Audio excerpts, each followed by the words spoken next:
Captain James Turner carried himself like a man used to respect.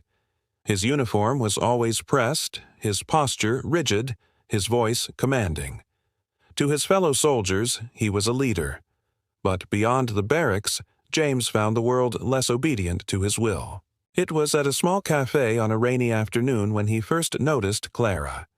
She sat by the window, a book open in her hands, her coffee untouched as she turned the pages with quiet focus. Something about her calmness drew him in. He straightened his shoulders, walked across the room, and introduced himself with a proud smile. "I'd like to take you to dinner," he said, as if offering an invitation few could refuse. Clara closed her book and looked at him with kind but steady eyes. "I'm flattered, Captain, but I'm not interested." Her refusal was gentle, but to James it felt like a slap. The cafe seemed to close in around him, whispers brushing against his ears. Rejection was not something he knew how to accept. A week later, Clara's world tilted. A court summons arrived bearing James Turner's name.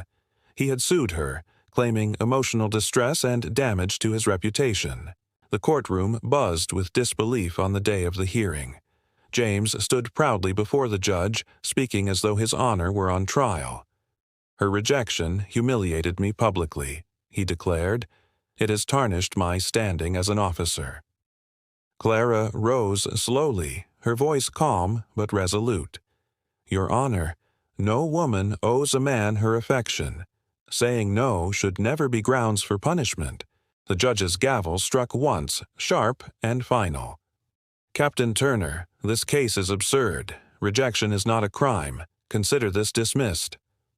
The words echoed in the silent courtroom. James's face burned crimson as he realized what he had truly lost. Not Clara, but the dignity he had once carried so fiercely. Clara walked away with her head high, leaving James in the ruins of his pride.